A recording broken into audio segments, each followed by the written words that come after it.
Hello everyone and welcome back. So we are continuing on Percy Jackson and the Titan's Curse. So we are on chapter 5. Yes.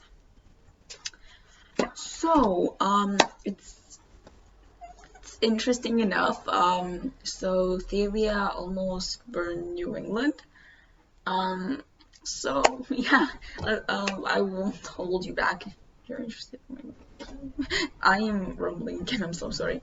Um So get anything you need, water, food, drinks, whatever. If you're doing something while listening, good luck. And we are diving right back into Percy Jackson and the Titan's Curse. Chapter 5. I make an underwater phone call.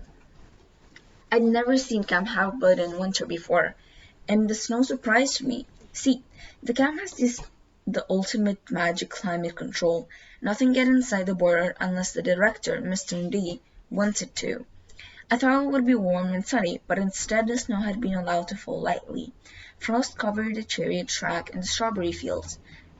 The cabins were decorated with tiny flickering lights like Christmas lights, except they seemed to be balls of real fire. More lights glowed in the woods, and weirdest of all, a fire flickered in the attic window of the big house where the oracle dwelt, imprisoned in an old mummified body. I wondered if the spirit of Delphi was roasting marshmallows up there or something. "Whoa," Nico said as he climbed off the bus. "Is that a climbing wall?" What the heck? How did... I'm sorry, I'm sorry, my, a door just opened, even though it was closed shut, because there's a lot of wind right now. Okay, anyway, yeah, I said. Why is there lava pouring down it? Like, little extra challenge. Come on, I'll introduce you to Kyron.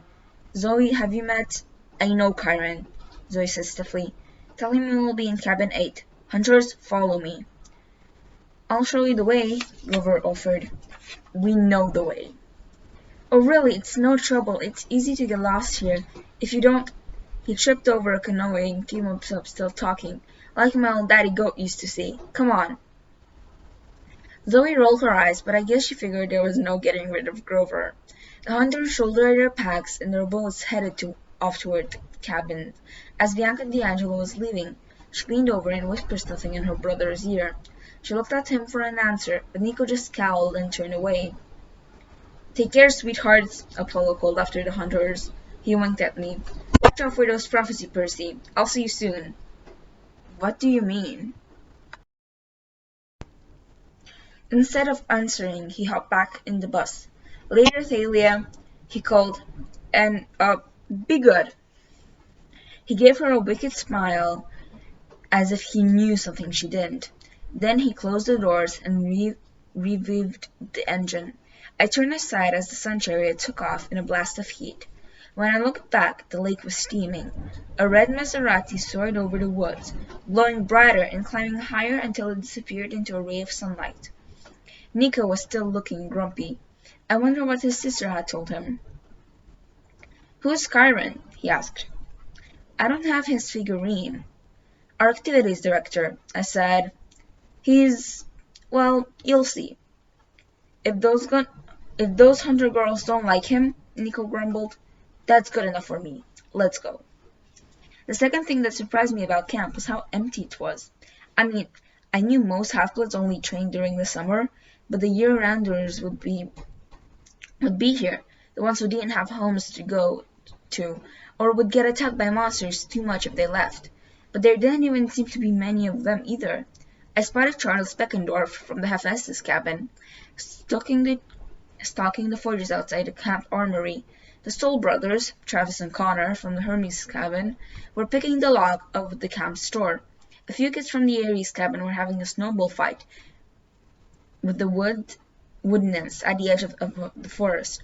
That was about it. Even my old rival from the Ares cabin, Clarice, didn't seem to be around. The big house was decorated with strings of red and yellow fireballs that warmed the porch, but didn't seem to see anything alight. Inside, flames crackled in the hearth. The air smelled like hot chocolate. Mr. D, the camp director, and Chiron were playing a quiet game of cards in the parlor. Chiron's brown beard was shaggier for the winter. His curly hair had grown a little longer. He wasn't posing as a teacher this year, so I guess he could afford to be casual. He wore a fuzzy sweater with a hoof print design on it, and he had a blanket on his lap. That almost hid his wheelchair completely. He smiled when he saw us. "Percy, Celia. Ah, and this must be Nico D'Angelo," I said. "He and his sister are half-bloods." Karen breathed a sigh of relief. "You succeeded, then?" "Well—" His smile melted. "What's wrong? And where's Annabeth?" "Oh dear," Mr. D said in a bored voice. "Not another one lost." I'd been trying not to pay attention to Mr. D, but he was kind of hard to ignore in his neon-orange leopard skin worn-up suit and his purple running shoes. Like Mr. D had ever run a day in his immortal life. A golden laurel wreath was tilted sideways on his curly black hair, which must have meant he'd won the last hand of cards. "What do you mean?" Celia asked. "Who else is lost?" Just then Grover trotted into the room, grinning like crazy. He had a black eye and red lines on his face that looked like a slap mark. "The hunters are all moved in," Karen frowned. "The hunters, huh? I see we have much to talk about." He glanced at Nico. "Grover, perhaps you should take our young friend to the den and show him our orientation film." "But— Oh, right. Yes, sir." "Orientation film?" Nico asked. "Is it G or PG? 'Cause Bianca is kind of strict." "It's PG-13, Grover said. "Cool!" Nico happily followed him out of the room. "Now," Karen said to Thalia and me, "perhaps you two should sit down and tell us the whole story." When we were done, Karen turned to Mr. D. "We should launch a search party for Annabeth immediately." "I'll go," Thalia and I said at the same time. Mr. D sniffed. "Certainly not." Thalia and I both stared complaining, but Mr. D held up his hand. He had that purplish angry fire in his eyes that usually meant something bad and godly was going to happen if we didn't shut up. "From what you have told me," Mr. D said, we have broken even on this escapade. We have regrettably lost Annabeth," I snapped. "She'd gone to camp since she was 7, and still Mr. D pretended not to know her name." Yes, he said, "and you recruited a small annoying boy to replace her, so I see no point risking further half-bloods on a ridiculous rescue. That possibly is very great that this Annie girl is dead." I wanted to strangle Mr. D. It wasn't fair. Zeus had sent him here to dry out as camp director for 100 years. It was meant to be a punishment for Mr. D. Bad's behavior on Olympus, but it ended up being a punishment for all of us. "Annabeth may be alive," Chiron said, but I could tell he was having trouble sounding upbeat. He'd practically raised Annabeth all those years. She was a year-round camper before she'd given living with her dad and stepmom a second try. She's very bright. If our enemies have her, she will try to play for time. She may even pretend to cooperate." "That's right," Thalia said. "Luke would want her alive." "In which case," said Mr. D, "I'm afraid she will have to be smart enough to escape on her own." "Percy," Karen's tone was. I got up from the table. "Percy." Karen's tone was full of warning. In the back of my mind, I knew Mr. D was not somebody to mess with. Even if you were an impulsive ADHD kid like me, he wouldn't give you any slack. But I was so angry, I didn't care. "You're glad to lose another camper," I said. "You'd like if we all disappear." Mr. D stifled a yawn. "You have a point?" "Yeah," I growled. "Just because you were sent here as a punishment doesn't mean you have to be a lazy jerk. This is your civilization too. Maybe you could try helping a little." For a second there was no sound except the crackle of the fire. The light reflected in Mr. D's eyes, giving him a sinister look. He opened He opened his mouth to say something, probably a curse that would blast me to smithers, when Nico burst into the room, followed by Grover. So cool! Nico yelled, holding his hands out to Chiron. You're a centaur! Chiron managed a nervous smile. Yes, Mr. D'Angelo. If you please, though, I'd prefer to stay in human form in this wheelchair for first encounters. And whoa! He looked at Mr. D. You're the wine dude. No way! Mr. D turned his eyes away from me and gave Nico a look of loathing. The wine dude? Dionysus, right? Oh wow, I got your figurine. My figurine? In my game with a magic, and a holofoil card too.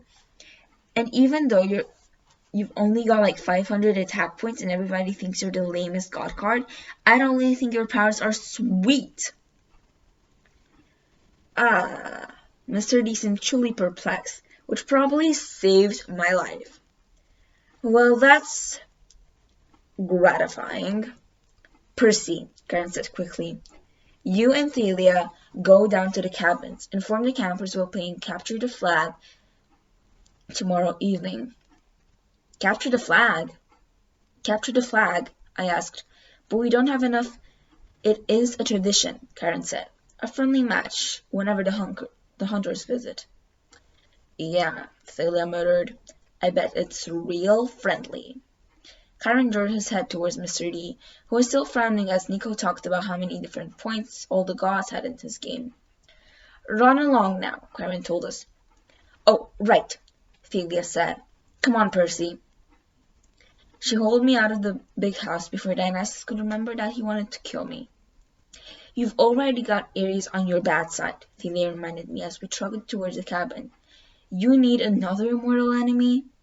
She was right. My first summer as a camper, I'd gotten into a fight with Ares, and now he and all his children wanted to kill me. I didn't need to make Dionysus mad too. Sorry, I said. I couldn't help it. It's just so unfair. She stopped by the armory and looked out across the valley towards the top of Hablet Hill. Her pine tree was still there, the golden fleece glittering on its lowest branch. The tree's magic still protected the borders of camp, just no longer used Thalia's spirits for power. Percy, everything is unfair, Thalia muttered. Sometimes I wish... She didn't finish, but her tone was so sad I felt sorry for her. With her raggy black hair and her black punk clothes, an old wool overcoat wrapped around her, she looked like some kind of huge raven, completely out of place in the wide landscape. We'll get Annabeth back, I promised. I just don't know how yet. First I found out that Luke is lost, she said. Now Annabeth, don't think like that. You're right. She straightened up. We'll find a way. Over at the basketball court, a few of the hunters were shooting hoops. One of them was arguing with a guy from the Ares cabin. The Ares kid had his hand on his sword, and the hunter girl looked like she was going to exchange her basketball for a bow and arrow any second. I'll break that up, Thalia said. You circling around the cabins, tell everybody that Capture the Flag is tomorrow. All right, you should be team captain. No, she said. You've been at camp longer. You do it. We can, I'm so sorry. Co-captain or something. She looked about as comfortable with that as I felt, but she nodded.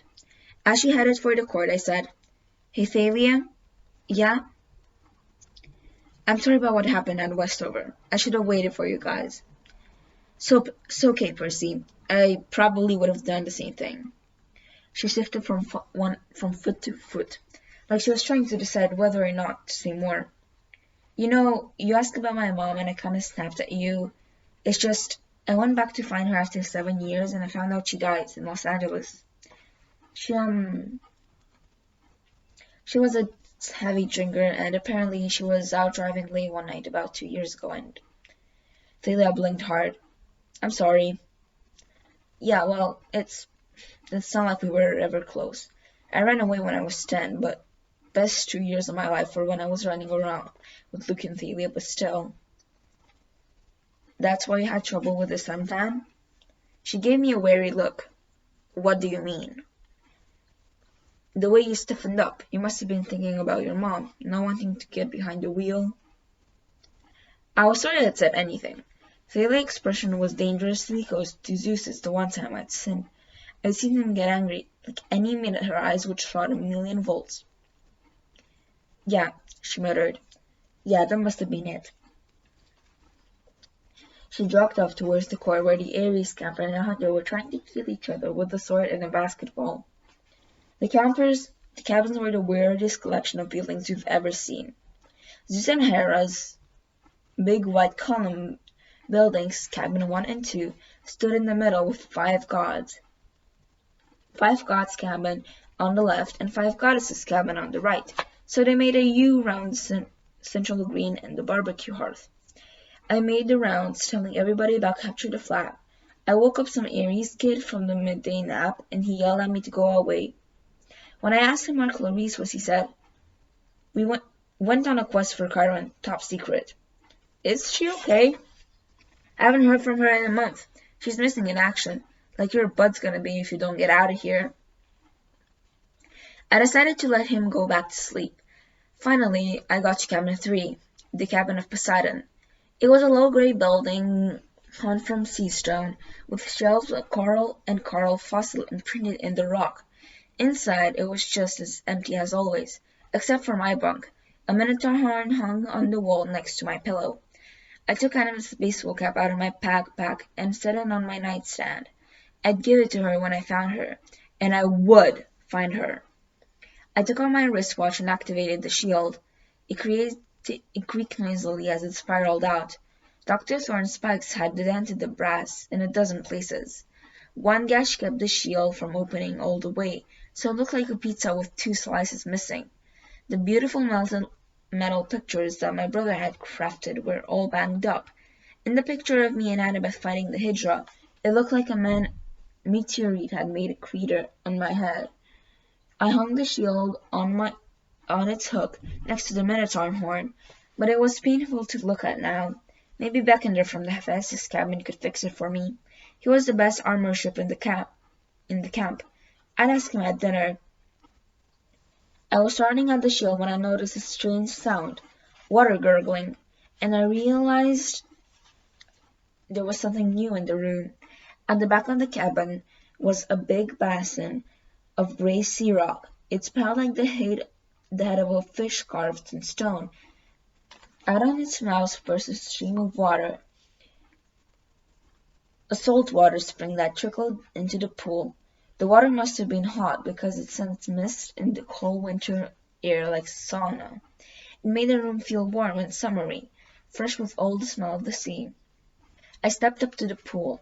There was no note attached or anything, but I knew it could be only a gift from Poseidon. I looked into the water and said, "Thanks, Dad." The zephyr rippled, and the bottom of the pool coins shimmered, a dozen or so golden drachmas. I realized what the fountain was for. It was a reminder to keep in touch with my family. I opened the nearest window, and the wintry sunlight made a rainbow in the mist. Then I fished a coin out of the hot water. "Iris, O goddess of the rainbow," I said, "accept my offering." I tossed the coin into the mist, and it disappeared. Then I realized I didn't know who to contact first. My mom? That would be the good son thing to do, but she wouldn't be worried about me yet. She was used to me disappearing for days or a week at a time. My father? It had been way too long, almost 2 years since I actually talked to him. But could you even send an Iris message to a god? I'd never tried. Would it make them mad? Like a seal squirrel or something? I hesitated. Then I made my mind. "Show me Tyson," I requested, at the forges of the Cyclops. The mist shimmered, and the image of my half-brother appeared. He was surrounded by fire, which would have been a problem if we weren't the Cyclops. He was bent over an anvil hammering a red-hot sword blade. Sparks flew Flames whirled around his body. There was a mark-framed window behind him, and he looked out of the dark water, the bottom of the ocean. "Tyson!" I yelled. He didn't hear me at first because of the hammering and the roar of flames. "Tyson!"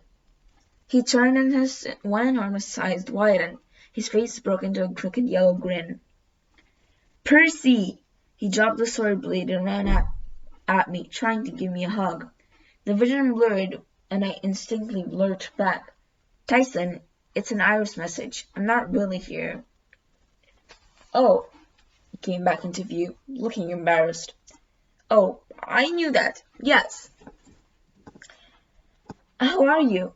I asked. "How's the job?" His eyes lit up. "Love the job." Look. He picked up the hot sword blade with his bare hands. "I made this. That's really cool. I wrote my name on it, right there." "Awesome. Listen, do you talk to Dad much?" Tyson's smile faded. "Not much. Daddy is busy. He is worried about the war." "What do you mean?" Tyson sighed. He stuck the sword blade out the window, where it made a cloud of boiling bubbles. When Tyson brought it back, the metal was cool. "Old sea spirits making trouble. I Gaios, Oceanus, those guys." I sort of knew what he was talking about. He meant the immortals who ruled the oceans back in the day of the Titans, before the Olympians took over. The fact that they were back now. Yes. I cannot right now. No. Well, I'm gonna come afterwards, okay? I'm sorry. Oh, where was I? Oh, back now with the Titan Lord Kronos and his allies gaining strength was not good. "Is there anything I can do?" I asked. Tyson shook his head sadly. "We are arming the mermaids. They need 1,000 more swords by tomorrow." He looked at his sword blade and sighed. "Old spirits are protecting that boat." "The Princess Andromeda?" I said. "Luke's boat?" "Yes. They make it hard to find. Protect it from Daddy's storms. Otherwise he would smash it." "Smashing it would be good." Tyson perked up as if he just had another thought. "Annabeth! Is she there?" "Oh, well..." My heart felt like a bowling ball. Tyson thought Annabeth was just about the coolest thing since peanut butter, and he seriously loved peanut butter. I didn't have the heart to tell him she was missing. He started to cry so badly he probably put out his fires. "Well, no, she's not here right now." "Tell her hello," he beamed. "Hello to Annabeth." "Okay," I thought back, a lump in my throat. "I'll do that. And Percy, don't worry about the bad boat. It is going away." "What do you mean?" "Panama Canal, very far away." I frowned. Why would Luke take his demon-infested cruise ship all the way down there? The last time we'd seen him he'd be cruising along the east coast, recruiting half-bloods and training his monstrous army. "All right," I said, not feeling reassured. "That's good, I guess." In the forges, a deep voice bellowed something I couldn't make out. Tyson flinched. "Got to get back to work. Boss will get mad. Good luck, brother." "Okay, tell Dad..." But before I could finish, the vision shimmered and faded. I was alone again in my cabin, feeling even lonelier than before. I was pretty miserable at dinner that night. I mean, the food was excellent as usual. You can't go wrong with barbecue, pizza, and never empty soda goblets. The torchers and braziers kept the outdoors pavilion warm, but we all had to sit with our cabin mates, which meant I was alone at the Poseidon table. Thelia sat alone at the Zeus table, but we couldn't sit together. Camp rules. At least, the Hephaestus, Ares, and Hermes cabin had a few people each. Nico sat with the Soul Brothers, since new campers always got stuck in the Hermes cabin if their Olympian parent was unknown. The Soul Brothers seemed to be trying to convince Nico that poker was a much better game with no magic. I hope Nico didn't have any money to lose. The only table that really seemed to be having a good time was the Artemis table. The hunters drank and ate and laughed like one big family. Zoe sat at the head like she was the mama. She didn't laugh as much as the others, but she did smile from time to time. Her silver Leotinian band glittered in the dark braids of her hair. I thought she looked a lot nicer when she smiled. Bianca D'Angelo seemed to be having a great time. She was trying to learn how to arm wrestle from the big girl who'd picked a fight with the Aries kid on the basketball court. The bigger girl was beating her every time, but Bianca didn't seem to mind. When we finished eating, Karen made a customary toast to the gods and formally welcomed the hunters of Artemis. The clapping was pretty half-hearted. Then they announced that Goodwill captured the flag game for tomorrow night, which got a much better reception. Afterwards, we all trained back to our cabins for an early winter lights out. I was exhausted, which meant I fell asleep easily. That was the good part. The bad part was I had a nightmare, and even by my standards, it was a whooper. Annabeth was on a dark hillside, surrounded in fog. It almost seemed like the underworld because I immediately felt claustrophobic, and I couldn't see the sky above, just a closed, heavy darkness, as if I were in a cave. Annabeth struggled up the hill. Old broken Greek columns of black marble were scattered around as though something had blasted a huge building to ruins. "Thorn!" Annabeth cried. "Where are you? Why did you bring me here?" She scrambled over a section of broken wall and came to the crest of the hill. She gasped. There was Luke, and he was in pain. He was crumpled on the rocky ground, trying to rise. The blackness seemed to be thicker around him. Fog swirled hungrily. His clothes were in tatters, and his face was scratched and drenched in sweat. "Annabeth," he called, "help me, please." She ran forward. I tried to cry out, "He's a traitor! Don't trust him!" But my voice didn't work in the dream. Annabeth had tears in her eyes. She reached down like she wanted to touch Luke's face, but at the last second she hesitated. "What happened?" she asked. "They left me here," Luke groaned. "Please, it's killing me." I couldn't see what was wrong with him. He seemed to be struggling against an invisible curse, as though the fog was squeezing him to death. "Why should I trust you?" Annabeth asked. Her voice was filled with hurt. "You shouldn't," Luke said. "I've been terrible to you, but if you don't help me, I'll die." "Let him die!" I wanted to scream. Luke had tried to kill us in cold blood too many times. He didn't deserve anything from Annabeth. Then the darkness above Luke began to crumble, like a cavern roof in an earthquake. Huge chunks of black rock began falling. Annabeth rushed in just as a crack appeared, and the whole ceiling dropped. She held it somehow. Tons of rocks. She kept it from collapsing on her and Luke just with her own strength. It was impossible. She shouldn't have been able to do that. Luke rolled free, gasping. "Thanks," he managed. "Help me hold it," Annabeth groaned. Luke caught his breath. His face was covered in grime and sweat. He rose unsteadily. "I knew I could count on you." He began to walk away as the trembling blackness threatened to crush Annabeth. "Help me!" she pleaded. "Oh, don't worry," Luke said. "Your help is on the way. It's all part of the plan. In the meantime, try not to die." The ceiling of darkness began to crumble more, pushing Annabeth against the ground. I sat bolt upright, clawing at the sheets. There was no sound in my cabin except the gurgle of the saltwater spring. The clock on my nightstand read just after midnight. Only a dream, but I was sure of two things.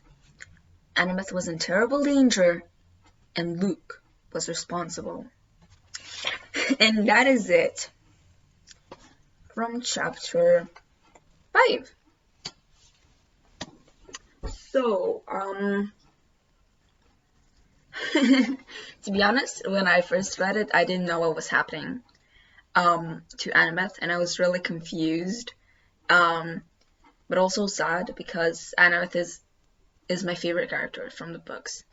Like from all of the series, she is my favorite character, which is saying quite a lot. But what else can I say?